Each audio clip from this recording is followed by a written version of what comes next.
Assalamualaikum warahmatullahi wabarakatuh. Sebelumnya izin memperkenalkan diri, nama saya Muhammad Rasul Listio. Dan saya Revi Febrianti. Di sini kami akan mempresentasikan hasil kerja kami yang berjudul Kerajaan Pontianak. Yang pertama, pengaruh Islam di Kalimantan Barat ditandai dengan penemuan nisan makam Islam di wilayah Sukadana dan Tanjung Pura. Arkeologi LC Dumais menyatakan nisan-nisan tersebut berasal dari abad ke-16 Masehi. Selain itu, nisan makam Islam di Kalimantan Barat memiliki kemiripan dengan nisan makam Islam di Jawa Timur. LC Dumais kemudian menyimpulkan pengaruh Islam di Kalimantan Barat berasal dari Pulau Jawa. Islam di Kalimantan Barat semakin berkembang kuat. Syarif Idrus mendirikan Kerajaan Pontianak.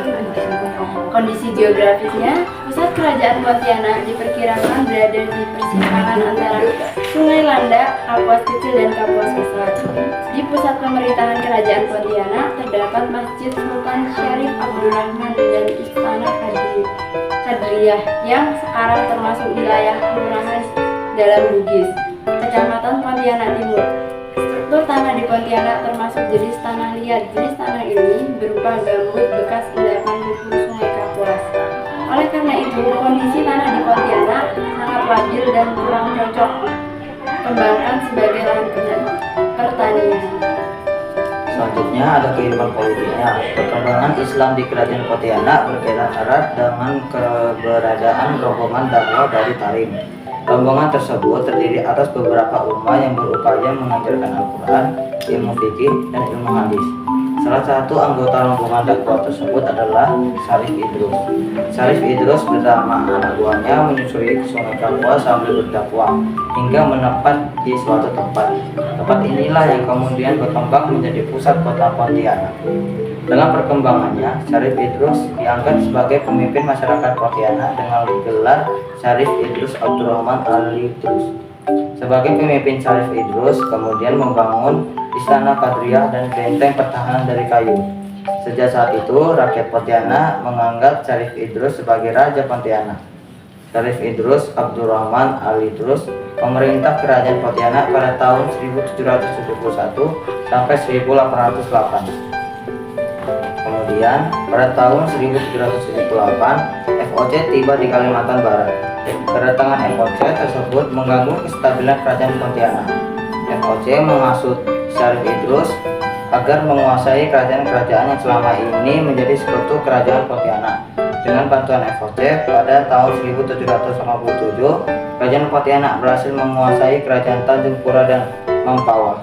Akan tetapi, setelah Syarif Idrus Abdurrahman Al-Idrus meninggal pada tahun 1808, di Kerajaan Pontianak tersebut terjadi perebutan kekuasaan.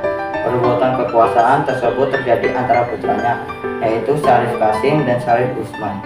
Syarif Idrus Abdurrahman Al-Idrus telah menunjuk Syarif Usman sebagai penerusnya, tetapi akibat pengaruh FOC yang begitu kuat, akhirnya Syarif Kasim yang terpilih menjadi Raja Pontianak. Selanjutnya ada kehidupan ekonomi. Kerajaan Pontianak menggantungkan perekonomian pada kegiatan perdagangan. Kegiatan perdagangan tersebut dapat berkembang pesat karena letak Pontianak berada di persimpangan 3 sungai, yaitu Sungai Kapuas Besar, Sungai Kapuas Kecil, dan Sungai Landak.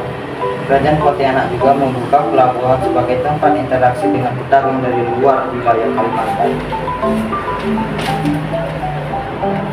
Sebagian besar komoditas Pontianak berupa hasil bumi setempat. Komoditas tersebut antara lain ada garam, berlian, emas, lilin, dan rotan.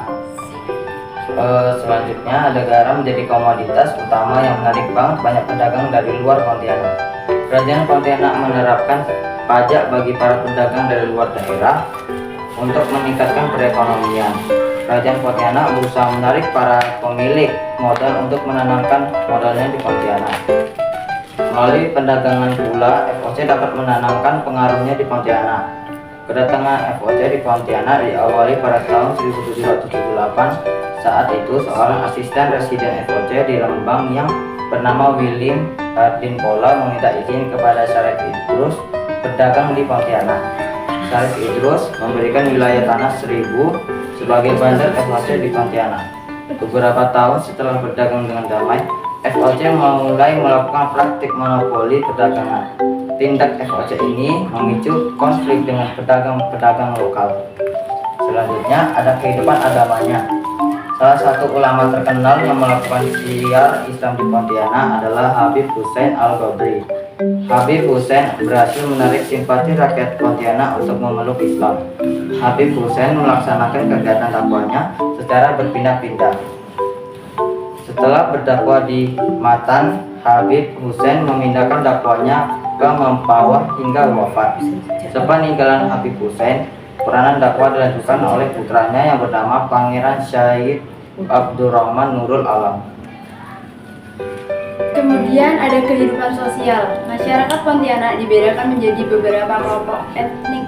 Masyarakat Pontianak terbagi atas 3 etnik, yaitu masyarakat asli, masyarakat suku Dayak, kelompok pedagang Melayu Bugis dan Arab, dan imigran Cina. Suku Dayak sebagai penduduk asli Kalimantan tinggal di daerah pedalaman. Komunitas ini dikenal tertutup, lebih mengutamakan kesamaan dan kesatuan sosiokultural. Kelompok pedagang Melayu, Bugis, dan Arab dikenal sebagai penganut Islam terbesar di Pontianak. Kelompok pedagang lebih menekankan aspek sosio-historis sebagai kelas penguasa. Sementara itu, komoditas imigran Cina lebih memilih tinggal di daerah pesisir. Komoditas ini dikenal sebagai suku kesatuan sosioekonomi.